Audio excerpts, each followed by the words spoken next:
নামে এক ছেলে তার মায়ের সাথে বাস করত, কিন্তু তারা ছিল বেশ গরিব।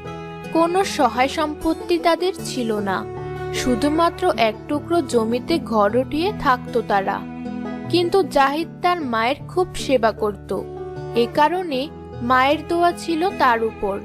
সেজন্য জাহিদ সামান্য উপার্জন করেও অনেক বেশি সফলতা লাভ করত এবং সামান্য পেশায় সে অনেক লাভবান হতো।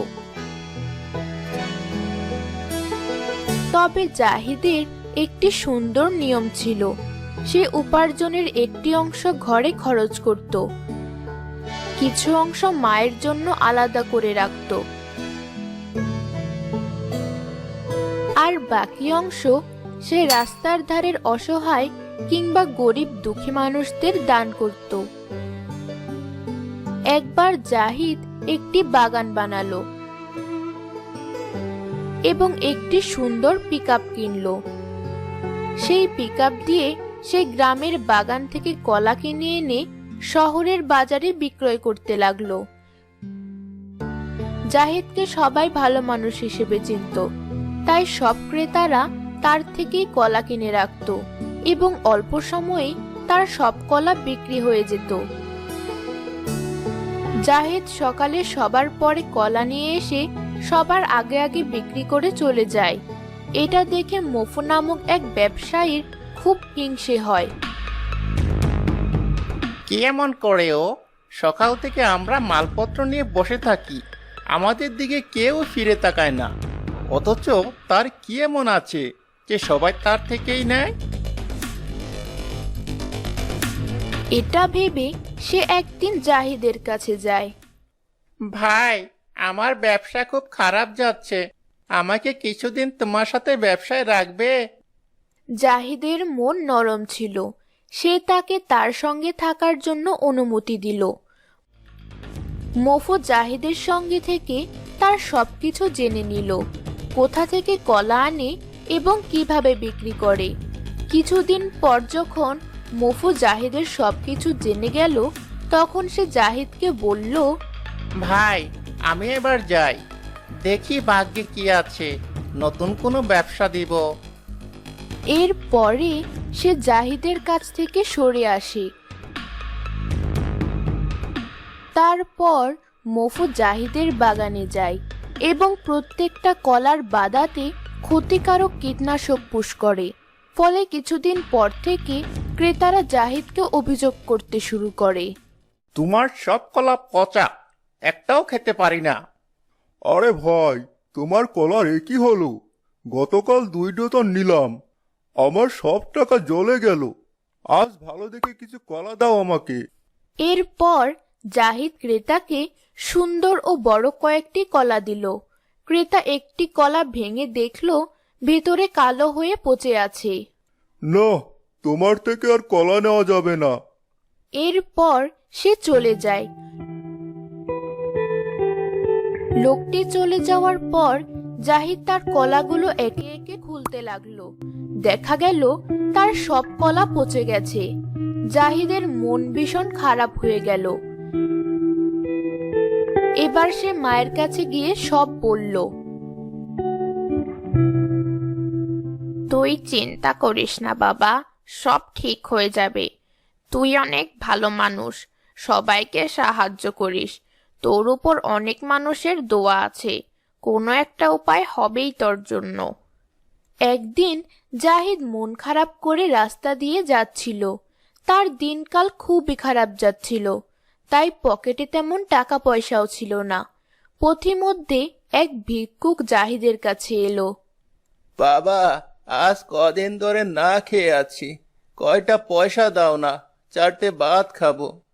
মন খারাপ অবস্থায় ভিক্ষুকের কথাটি জাহিদের মেজাজ বিগড়ে দিল। যাও এখান থেকে, আরেকটা কথা বললে একদম চড় লাগিয়ে দেব। যাও। ভিক্ষুক চলে যায়। জাহিদ দৌড়ে সেই ভিক্ষুকের কাছে যায় এবং বলে, দয়া করে আমাকে ক্ষমা করে দাও, তোমার সাথে আমার খারাপ ব্যবহার করার কোনো অধিকার নেই। আসলে কিছুদিন যাবৎ আমার খুব খারাপ অবস্থা যাচ্ছে, তাই আমার রাগ নিয়ন্ত্রণ করতে পারিনি। এই নাও, আমার পকেটে 300 টাকা আছে, তুমি এটা নিয়ে যাও। তোমার কি অসুবিধা বাবা, আমাকে খুলে বলো। এরপর জাহিদ ভিক্ষুককে সবকিছু খুলে বলল। ভিক্ষুকটি কিন্তু আসলে কোনো ভিক্ষুক ছিল না, সে ছিল একজন ছদ্মবেশী সাধক। সে ভালো মানুষদের পরীক্ষা করার জন্য ছদ্মবেশ ধরে ঘুরছিল। ভিক্ষুক জাহিদকে বলল, তুমি এই কাগজটি তোমার বাগানে গেড়ে দিবে এবং আবার কলা বিক্রি শুরু করবে। আশা করি তোমার আর সমস্যা হবে না। এরপর জাহিদ সেই কাগজটি নিয়ে তার ক্ষেতের মধ্যে পুঁতে দেয়। ফলে তার সমস্ত কলার যাবতীয় দোষ ত্রুটি শেষ হয়ে যায় এবং কলা আগের চেয়ে মোটা ও বড় হয়ে যায় এবং দেখতে দেখতে খুব সুন্দর হয়। এ কারণে তার দোকানের ক্রেতা আবার আগের মতো বেড়ে যায় এবং ব্যবসা খুব ভালো হতে থাকে। এটা দেখে মফু বলল, ও, তাহলে সব পচা কলা শেষ হয়ে আবার নতুন কলা এসেছে। দাঁড়া, আবারও দেখাচ্ছি মজা। সে আবারও কলা বাগানে যায় এবং আগের মতো সব করে রেখে আসে। সাধকের দেওয়া তদবিরে তার ক্ষেতের কোনো ক্ষতিই হলো না, বরং সব ক্ষতিকর জিনিস কলা থেকে বের হয়ে পড়ে গেল ও কলা ভালোই রইল। এরপরে মফু লক্ষ্য করল জাহিদের দোকানের ক্রেতা কমেনি, বরং আগের চেয়ে বেড়ে গেছে। এটা দেখে সে বলল, তাহলে আমার এবারের চেষ্টা কোনো কাজে লাগেনি, দাঁড়াও। এটা বলে সে আবার তার বাগানে যায় এবং সব কলা গাছ কেটে ফেলতে চেষ্টা করে, কিন্তু যখনই গাছের গায়ে কোপ দেয় অমনি দা ছুটে এসে তার গায়ে লাগে এবং তার পা জখম হয়ে যায়। আরে আরে, এ কি হচ্ছে? এ কি হচ্ছে? হতচ্ছাড়া, তুই বাগানে জাদু করে রেখেছিস? দাঁড়া, তোকে মজা দেখাচ্ছি। এটা বলে সে তার পিকআপ, যেটাতে করে জাহিদ বাগান থেকে কলা নিত, সেটাকে জ্বালিয়ে দেয়। পরদিন সকালে জাহিদ কলা আনতে গিয়ে দেখে তার পিকআপ কে যেন পুড়িয়ে দিয়েছে। জাহিদের মন আবারও খারাপ হয়ে যায়। এখন সে এত টাকা কোথায় পাবে আরেকটি পিকআপ কেনার জন্য? সে মন খারাপ করে বাড়ির পথ ধরে। পথিমধ্যে তার সাথে সেই ভিক্ষুকের দেখা হয়। তখন জাহিদ ভিক্ষুককে সব খুলে বলে।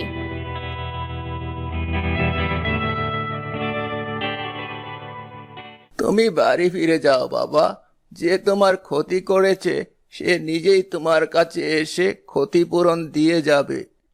এরপর জাহিদ ঘরে ফিরে যায়। এদিকে সাধক জাহিদের গাড়ির কাছে যায় এবং সেখানের পায়ের ছাপের মাটি নেয় এবং জাদুর সাহায্যে সে মফুকে দেখতে পায়। সে মফুকে একটি জাদু করে দেয়। কিছুদিন পরে মফু তার দোকানে বসেছিল। এমন সময় তার গায়ে আগুনের মতো জ্বালা পোড়া শুরু হলো। ওরে বাবারে, ওরে মারে, মরে গেলুম রে, পুড়ে গেলুম, কেউ আমাকে বাঁচাও, কেউ আমাকে বাঁচাও। পাশের দোকানের একজন এগিয়ে এলো। কি ব্যাপার, পাগল হয়ে গেলে নাকি? কোথায় তোমার আগুন? কিছুই তো দেখতে পাচ্ছি না। আমার সারা গা জ্বালা করছে, মনে হয় পুড়ে যাচ্ছে। এটা বলে সে লাফাতে থাকে।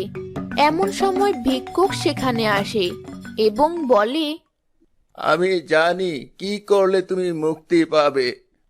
আপনি যা বলেন আমি তাই করব। দয়া করে আমাকে মুক্তির উপায় বলে দিন। যত টাকা লাগে আমি দিব। ওরে বাবা রে, আহ! তুমি তোমার সব টাকা পয়সা নিয়ে জাহিদের বাড়ি যাও এবং তার সমস্ত ক্ষতিপূরণ দিয়ে তার কাছ থেকে ক্ষমা চেয়ে নাও। যদি সে তোমাকে ক্ষমা করে তাহলে তুমি ভালো হয়ে যাবে। তখন মফু তার সব টাকা নিয়ে জাহিদের বাড়ি যায় এবং বলে, আমার ভুল হয়ে গেছে জাহিদ, আমি ভুল করে তোমার ক্ষতি করতে চেয়েছি।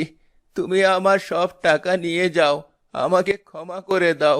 আমি আর কখনো কারো ক্ষতি করব না। আমার কিছুই লাগবে না, আমি তোমাকে ক্ষমা করে দিলাম। তবে তুমি আমাকে আমার পিকআপ কিনে দিয়ে যাবে। এরপরে মফু জাহিদের জন্য একটি সুন্দর পিকআপ কিনে দেয় এবং এর পরপরই তার শরীরের জ্বালাপোড়া বন্ধ হয়ে যায়। Subscribe me and like, comment and share.